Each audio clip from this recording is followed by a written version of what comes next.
Sanggar Cerita mempersembahkan Sabda Pandita Ratu.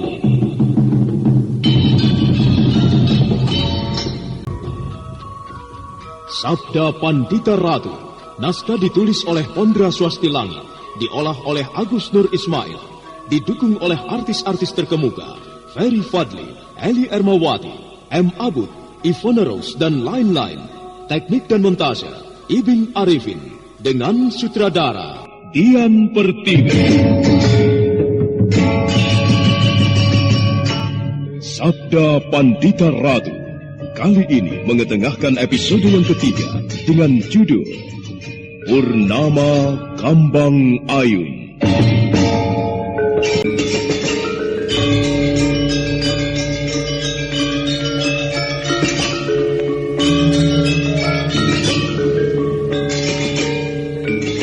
Setelah Hestirajasa berdiri dan menatap tubuh pamannya beberapa saat, kemudian dia pun segera meraih mayat itu. Dan setelah itu dibawanya ke sebuah tepian jurang yang tak jauh dari tempat terbunuhnya Paraji Gading. Setelah beberapa saat berdiri di tepian jurang yang curam dan mengerikan itu, tiba-tiba saja Hestirajasa menghempaskan mayat pamannya ke dalam jurang itu.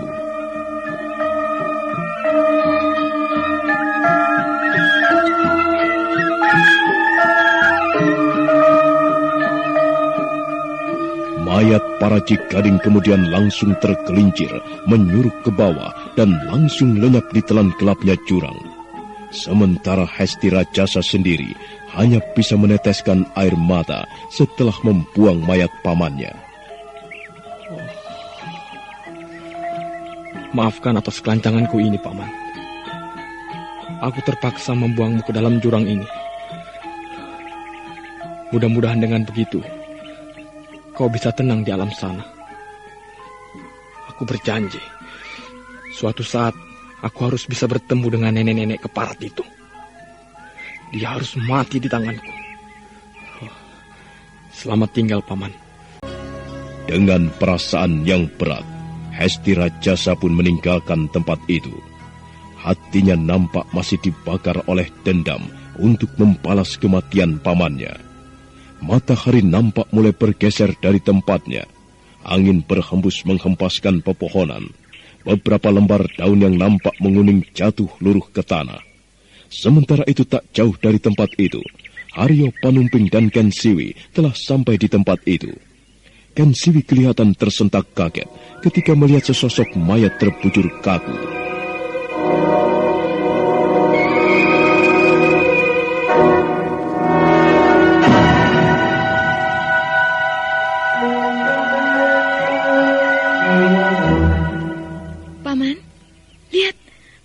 Lagi di ujung sana. Kelihatannya pertumpahan darah mulai terjadi. Semakin dekat ke bulan purnama, maka akan semakin banyak kurban yang jatuh. Apakah pertumpahan darah seperti ini pun dulu pernah terjadi, Paman? Iya, memang selalu begitu, Ken Siwi. Siapapun orang yang berniat menginginkan air suci itu, maka dia harus selalu berhati-hati menjaga diri. Karena mereka tak segan-segan untuk saling bantai. Oh, sungguh mengerikan sekali, Paman. Bagaimana kalau kita lihat mayat itu? Siapa sebenarnya yang tergeletak di sana? Ayolah, Ken Siwi. Rupanya di tempat ini belum lama telah terjadi perkelahian. Paman? Paman mengenal siapa mayat ini? Tidak. Tapi rasanya aku tahu siapa yang telah membunuh orang ini. Kalau aku lihat dari lukanya, aku yakin dia... Siapa orang itu, Paman? Menurut dugaanku, yang membunuh orang ini adalah Nyai Salindri. Nyai Salindri? Siapa Nyai Salindri itu, Paman? Seorang perempuan tua yang juga menginginkan air suci itu. Ya, hanya dialah wanita yang sanggup membunuh musuh-musuhnya dengan pukulan jarak jauh. Dia memang seorang tokoh tua yang sakti. 40 tahun yang lalu, dia pun hadir di tempat ini. Dan saat itu pun dia sudah tua. Mungkin sekarang keadaannya jauh lebih tua. Dan aku yakin kehebatannya semakin bertambah saja. Lalu, untuk apa sebenarnya air suci yang diinginkan Nyai Salindri itu, Paman? Tidak bedanya dengan orang-orang yang menginginkan air suci itu, Kensiwi. Dia ingin bertambah sakti dan juga ingin muda kembali. Oh, ternyata orang yang setua itu masih ingin bermimpi dan bersenang-senang. Luar biasa. Ya, begitulah niat dari orang-orang yang mempunyai aliran sesat. Ini mayat yang ketiga yang kita temukan. 2 di antaranya tewas dengan cara yang sama. Apakah ketiga mayat yang kita temukan adalah akibat perbuatan Nyai Salindri, Paman? Aku rasa demikian, Kensiwi. Karena aku mengenal jelas bagaimana ciri-ciri orang yang dibunuh Nyai Salindri. Dengan membunuh musuh-musuhnya, berarti orang yang akan menjadi saingannya akan semakin berkurang. Memang sejak dulu Nyai Salindri selalu menyingkirkan musuh-musuhnya sebelum bulan purnama berselang. Sudahlah. Sebaiknya kita kuburkan saja mayat ini. Ayo, Kensiwi. Sebentar, Paman. Saya mendengar suara air terjun itu. Kelihatannya air terjun itu tak jauh dari tempat ini, Paman. Oh, iya. Kedengarannya memang tak jauh dari sini. Tetapi kalau kita mencarinya, kita tak akan menemukannya, Kensiwi. Hanya orang yang mempunyai kepandaian seperti Ayah Mula yang sanggup menemukan air terjun itu. Sudahlah, Kensiwi. Sebaiknya kita kuburkan saja mayat ini dulu. Ayo. Iya, Paman.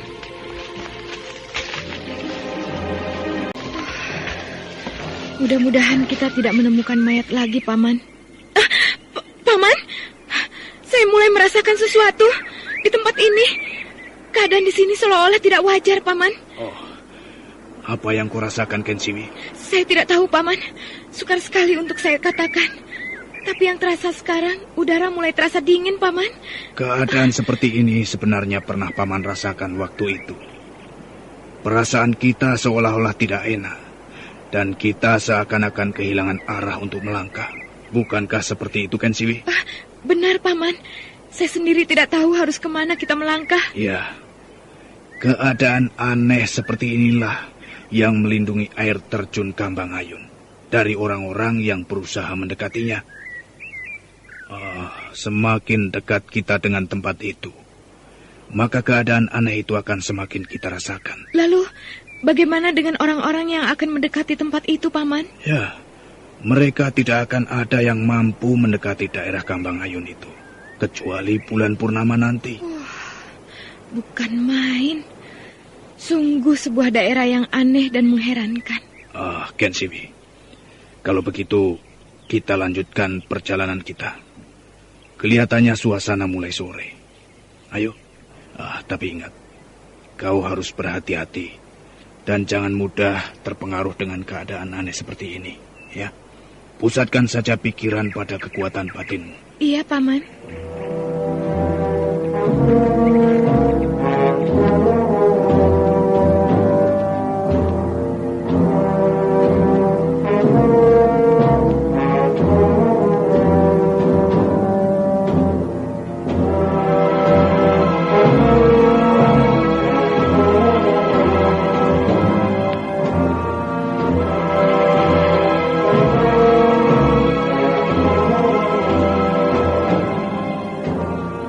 Keduanya kemudian segera meninggalkan tempat itu. Sambil menelusuri semak-semak pendek, Haryo Panumping terus melangkah dengan waspada. Begitu juga Kensiwi. Matahari kelihatan terus merangkak menggapai senja, dan kabut tipis perlahan mulai muncul dari setiap arah. Suasana pun mulai terasa dingin.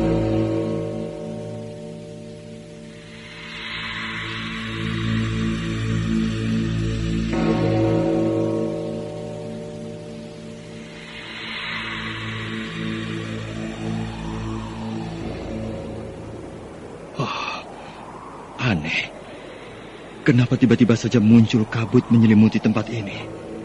Dan kabut ini semakin lama semakin menebal. Oh, gila. Kalau kabut ini terus muncul dan bertambah banyak, berarti aku tidak akan melihat apa-apa. Apa yang harus aku lakukan sekarang? Benar saja, pandanganku sekarang mulai kabur. Aku tidak bisa melihat apa-apa lagi, kecuali kabut-kabut putih ini. Suara gemuruh air terjun itu pun tiba-tiba saja lenyap. Sambil tertatih-tatih, Kameswara terus melangkah menelusuri suasana berkabut itu. Memang sungguh aneh sekali daerah itu. Entah bagaimana, tiba-tiba saja kabut tebal mengurung tempat itu. Sementara itu, rupanya bukan hanya Kameswara yang mengalami hal itu, tetapi Hesti Rajasa pun mengalami hal yang sama. Dia kelihatan gelisah sekali. Setelah beberapa saat mencoba untuk bergerak ke sana kemari, akhirnya Hesti Rajasa dengan letih duduk di sebongkah batu besar.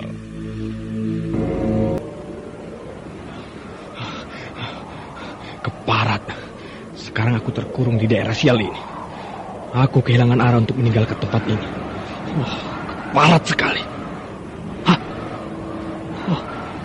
Bukankah itu Nyai Salindri?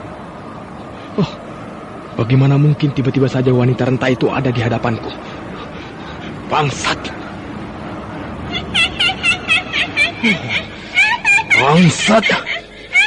Rasakan ini pembalasanku!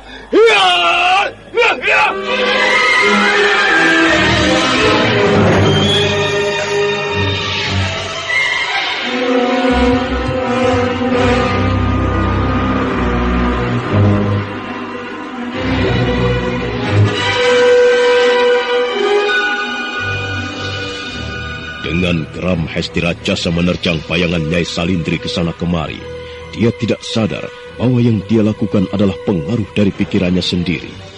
Setelah beberapa saat Hesti Rajasa menerjang bayangan kosong, akhirnya dia pun jatuh terkulai dalam keadaan yang letih sekali. Sial! Sial!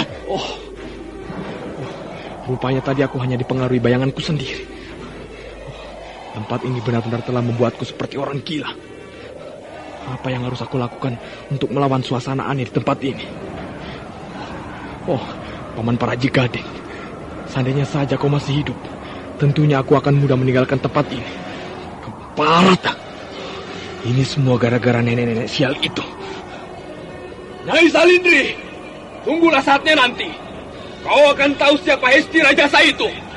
Kau harus mampus di tanganku, Keparat!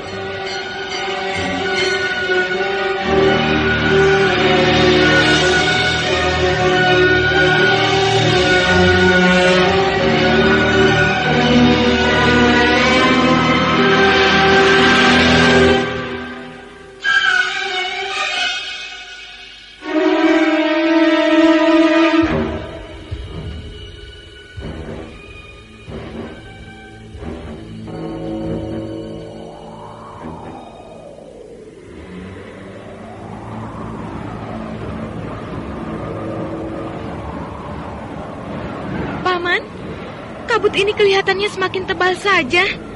Aku sekarang tidak melihat apa-apa lagi, kecuali bayangan putih di hadapanku. Dari mana sebenarnya kabut ini, Paman? Entahlah. Paman tidak tahu dari mana. Tapi Paman yakin bahwa kabut ini adalah bagian dari kekuatan aneh yang tersimpan di kawasan air terjun itu, Kensini. Sungguh luar biasa sekali kekuatan aneh itu. Suara gemuruh air terjun pun sekarang tidak terdengar lagi. Apakah karena munculnya kabut ini, kemudian gemuruh air terjun itu lenyap, Paman? Paman rasa sebenarnya tidak lenyap. Hanya saja suara itu sekarang telah terserap oleh kabut ini. Bukan main. Betapa besarnya kekuatan kabut ini. Paman, apakah Paman pun mengalami kesulitan untuk melihat? Tidak bedanya dengan kau, Kensini. Pandangan Paman pun mulai kabur. Tapi kau tidak perlu resah.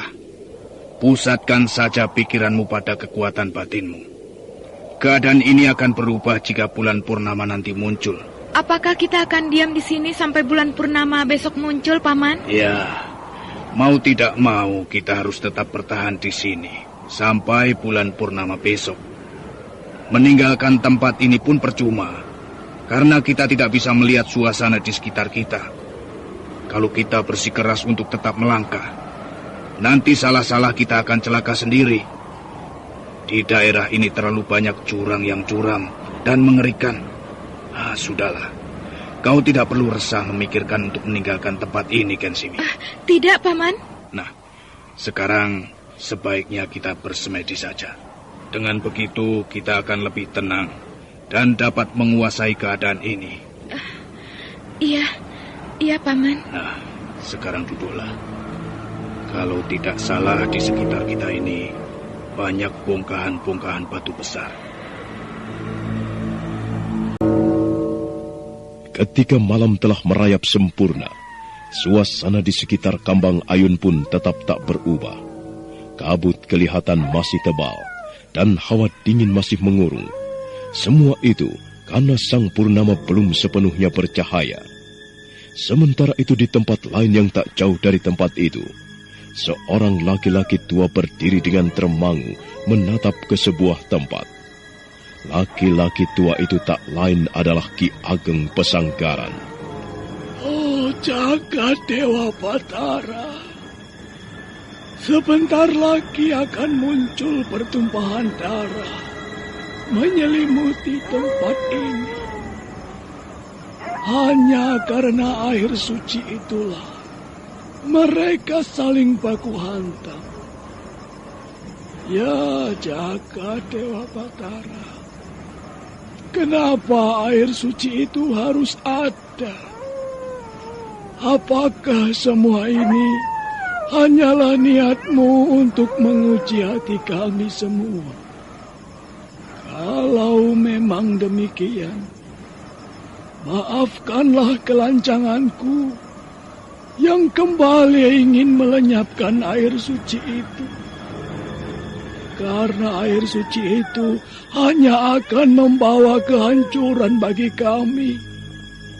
Air suci itu sama saja menyalahkan kodrat yang telah engkau gariskan. Setelah beberapa saat berdiri di tempat itu, perlahan Ki Ageng Pesanggaran duduk. Namun belum sempat ia melakukan sesuatu, tiba-tiba saja matanya yang tajam melirik ke sebuah tempat.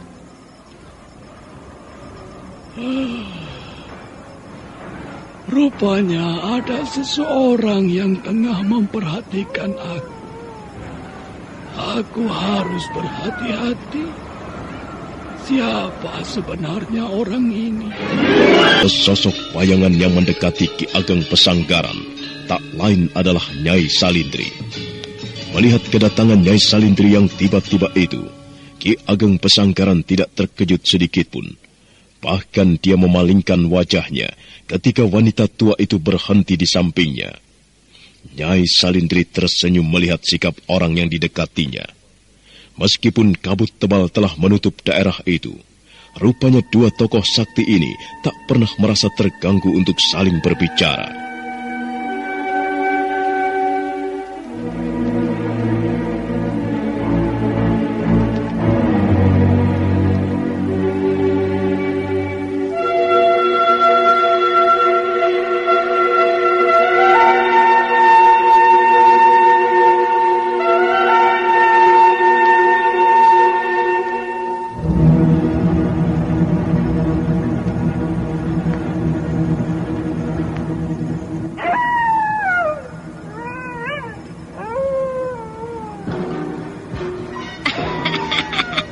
Ternyata kau berada di sini, Kanigara.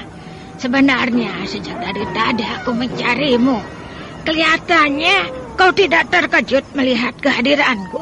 Tidak ada yang perlu kuherankan atas kehadiranmu. Aku sudah bisa menerka bahwa kau pasti akan muncul lagi untuk mendapatkan air suci itu. Syukurlah, syukurlah kalau kau sudah bisa menerka kehadiranku di tempat ini. Sekalipun sekarang kau kelihatan tambah tua, tetapi kegagahanmu masih tetap terjaga, Kanigara. Kau pun demikian, Nyai.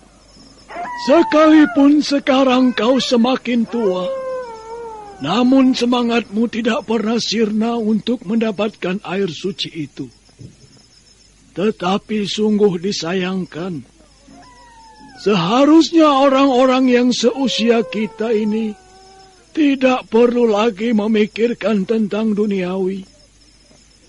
Usia kita sudah uzur, sudah saatnya kita mendekatkan diri pada Hyang Maha Tunggal. Kalau memang sudah merasa tua dan tak semangat lagi untuk menikmati kehidupan ini, seharusnya kau memang mendekatkan diri pada Hyang Maha Tunggal. Tapi bagiku tidak, Kanigara. Aku masih menginginkan hidup lebih lama lagi dan mempunyai usia lebih panjang lagi. Bagiku, hidup di dunia ini adalah kenikmatan yang teramat indah. Sayang kalau aku hanya menikmati keindahan ini hanya dengan usia yang sekian. Jagat Dewa Batara, kau telah menyalahi kodrat, Nyai. Apa gunanya usia panjang kalau tidak mendekatkan diri pada Hyang Pencipta? Di dunia ini, kita memang boleh bersenang-senang. Namun semua itu kita harus mempertanggungjawabkannya kelak. Kalau suatu saat ajalmu tiba, lantas di akhirat kau tidak dapat bertanggung jawab dengan perbuatanmu sendiri, maka kerugianlah yang akan kau nikmati nanti. Alah, sudahlah, Kanigara. Aku tidak butuh khotbahmu. Yang aku butuhkan hanya air suci itu untuk membuatku menjadi muda dan cantik kembali. Nah, lebih baik sekarang kau tolonglah aku. Wujudkanlah impianku itu untuk menjadi kenyataan. Karena hanya kaulah yang mampu menolongku, Kanigara. Menolong orang yang ingin menyalahkan kodrat bagiku adalah berdosa. Dan untuk apa aku melakukan dosa? Sementara dosa-dosaku yang lain belum tentu terhapuskan. Tidak, Nyai Salindri. Jangan kau paksa aku untuk melakukan hal itu.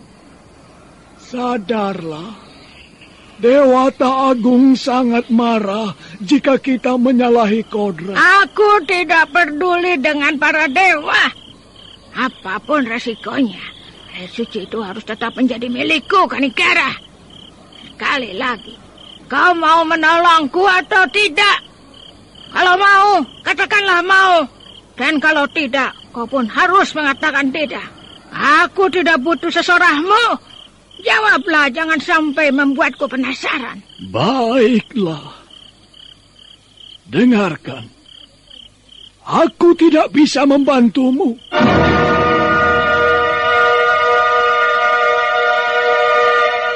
Kaparat! Rupanya kau memang tidak bisa diajak berbuat baik, Kanigara. Baik, lihatlah ini. Here. Kelihatannya ia ingin melakukan sesuatu. Sebaiknya aku waspada saja.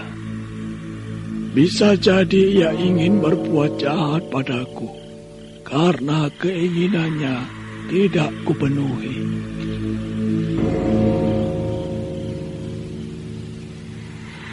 Ki Ageng Pesanggaran segera mundur beberapa tindak, melihat Nyai Salindri melakukan sesuatu.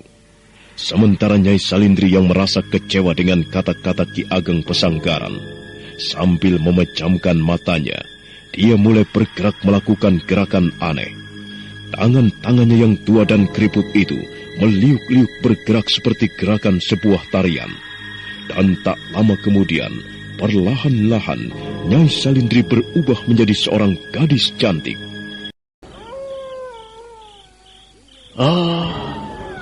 Luar biasa sekali ilmu Nyai Salindri. Tapi sayang, semua itu hanya ia lakukan untuk berbuat jahat. Dengan sosoknya yang seperti ini, dia pikir aku akan terpengaruh. Bagaimana, Kanigara? Apakah kau tidak terpesona melihat kecantikanku? Lihatlah seluruh tubuhku. Bukankah aku cukup menggiurkan? Ya, kau memang menggiurkan dan mempesona. Tapi sayang, semua itu hanyalah tipuan belaka.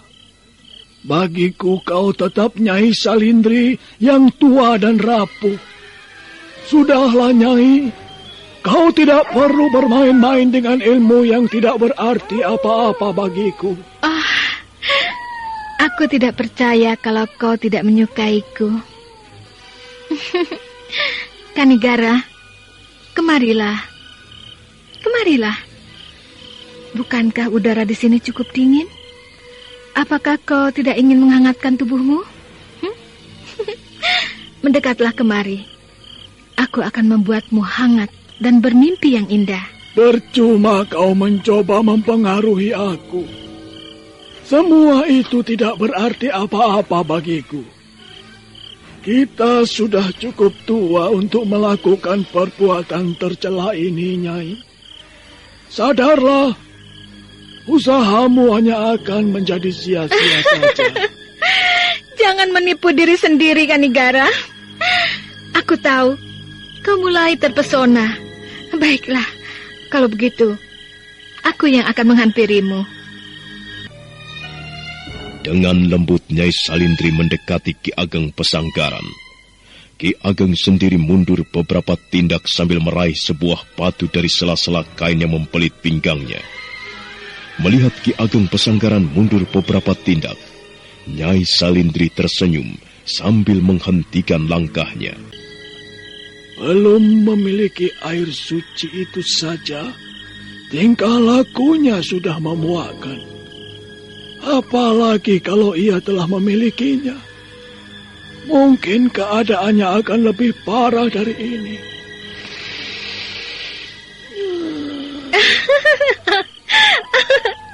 Apa yang kau pikirkan, Kanigara? Kemarilah.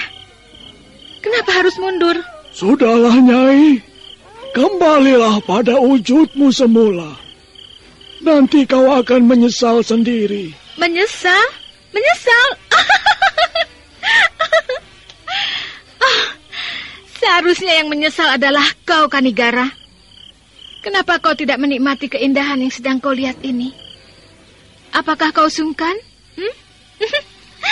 Seharusnya kau tidak perlu sungkan-sungkan. Karena di sini yang ada hanya kita berdua. Ayo. Hai, berhenti. Jangan kau lanjutkan langkahmu. Sekali lagi, nanti kau akan menyesal, Nyai. Sebelum aku terlanjur melakukan sesuatu, sebaiknya menyingkirlah dari tempat ini. Kalau aku tidak mau meninggalkan tempat ini, kau akan menyesal sendiri akibatnya. Aku tidak percaya kau akan berbuat jahat padaku, Kanigara. Atau kau mau melihatku dalam keadaan yang lain? Misalnya seperti ini.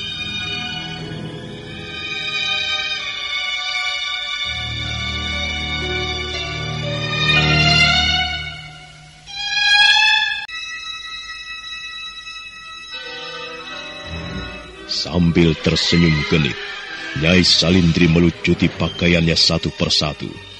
Namun belum sempat pakaian itu ia tanggalkan semua, Ki Ageng Pesanggaran melemparkan sebuah batu yang sejak tadi digenggamnya ke arah Nyai Salindri.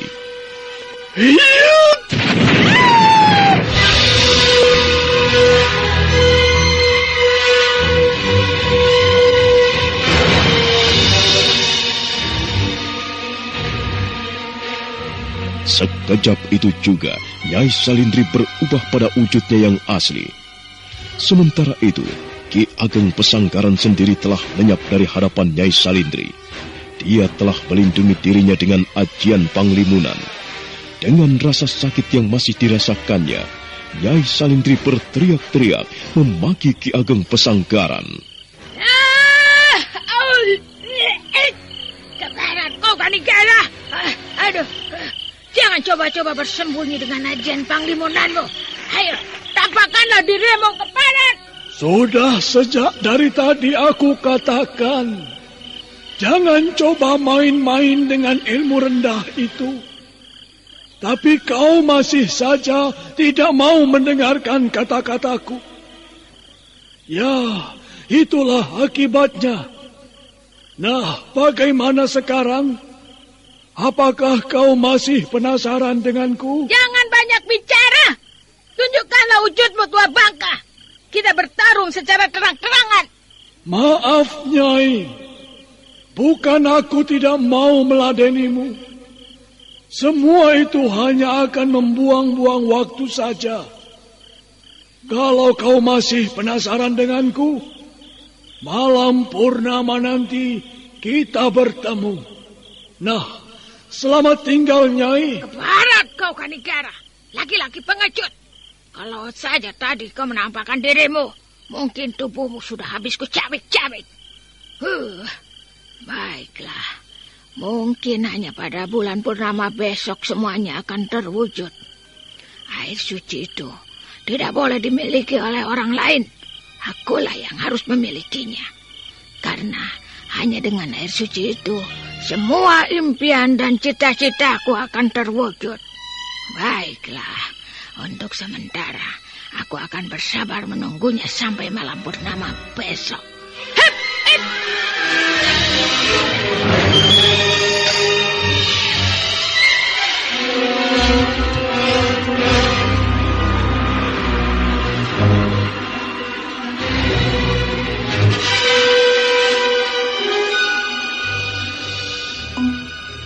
Kembali tempat itu menjadi sunyi. Yang terdengar hanyalah nyanyian serangga malam. Bulan di atas nampak masih belum bercahaya penuh. Dan kabut di wilayah Kambang Ayun pun masih menyelimuti dengan pekatnya. Sementara Haryo Panumping dan Ken Siwi yang masih dalam keadaan bersemedi di tempat itu, tubuhnya nampak menggigil menahan hawa dingin yang menggerogoti kulit mereka. Perlahan Ken Siwi membuka matanya, namun yang ia lihat hanyalah bayangan putih yang mengambang.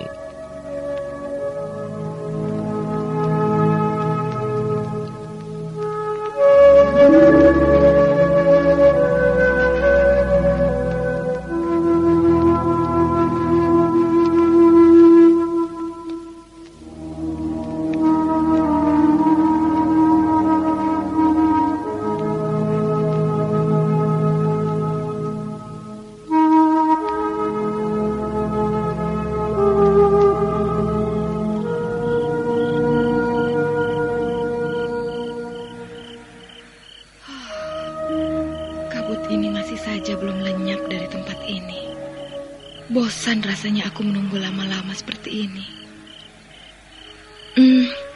Paman Panumping? Paman? Ada apa, Ken Siwi? Syukurlah Paman masih berada di sini. Paman, saya tidak tahu. Tiba-tiba saja saya merasa takut dengan... Yang penting waspadalah. Paman tidak akan meninggalkan tempat ini sebelum malam purnama besok muncul. Iya, Paman. Tapi, apakah Paman yakin jika malam purnama besok muncul, kemudian kabut tebal ini akan lenyap, Paman? Paman yakin, Ken Siwi. Karena waktu itu pun demikian. Kelihatannya kau sangat khawatir sekali. Iya, Paman. Saya khawatir sekali. Dan tiba-tiba saya menjadi jenuh dengan tempat ini, Paman. Saya khawatir kabut ini tak akan lenyap sampai purnama besok. Percayalah, Ken Siwi. Kabut ini pasti lenyap. Ken Siwi, berusahalah untuk menenangkan pikiran dan hatimu. Kalau kau masih memunculkan perasaan khawatir di batinmu, semua itu hanya akan membuatmu semakin takut. Iya, baiklah, Paman. Paman, apakah ayahku pun sudah berada di daerah ini? Paman rasa sudah, Ken Siwi. Dan kemungkinan lebih dulu ayahmu ketimbang kita. Oh, kalau demikian, Ayah pun tentu mengalami kesulitan, Paman. Ia pasti akan mengalami seperti yang kita alami ini. Dan aku rasa bukan itu saja. Orang-orang yang akan mencari air suci itu mungkin akan bertemu ayah. Dan ayah pasti akan mengalami kesulitan lebih besar dari kita. Ayahmu tidak akan mengalami kesulitan apa-apa, Gensiwi. Percayalah, Ki Ageng Pesanggaran adalah kunci dari persoalan ini. Tanpa ayahmu, sia-sia orang yang berdatangan ke tempat ini. Makanya kau tidak perlu khawatir, karena mereka tidak akan menyakiti ayahmu. Tapi entahlah dengan kakangmu Mahesa Beranjangan. Paman justru khawatir dengan dia, Gensiwi. Iya, aku baru ingat dengan kakang Mahesa Beranjangan. Sang Hyang Agung, lindungilah kakakku. Berilah keselamatan untuknya. Paman, apakah kakang Mahesa Beranjangan bisa menjaga diri jika ia pun terjebak kabut ini, Paman? Ya, mudah-mudahan saja kakangmu bisa menjaga diri. Paman percaya, kakangmu itu orang yang tabah dan tidak mudah putus asa. Ya, mudah-mudahan saja Sang Hyang Agung melindunginya. Di daerah Kambang Ayun ini nampak semakin menebal. Keadaan di tempat itu sudah tidak nampak lagi sebuah hutan. Tempat itu sekarang terlihat seperti lautan kabut yang tidak jelas di mana ujungnya. Sementara itu, rupanya Mahesa Beranjangan pun telah terperangkap gumpalan kabut itu. Sekarang ia berada di sebuah tempat yang tidak jelas posisinya. Dengan mata yang tak jelas menatap, Mahesa Beranjangan segera menarik nafas dalam-dalam. Baru kali ini aku mengalami kesulitan yang sukar kupecahkan. Aku sekarang seolah-olah berada di alam lain. Gumpalan kabut ini begitu tebal, sehingga membuatku sukar untuk melangkah. Aku mendengar seseorang tengah melangkah menuju tempatku berdiri. Kalau ku dengar dari langkah-langkahnya, seperti ada dua orang. Siapa mereka?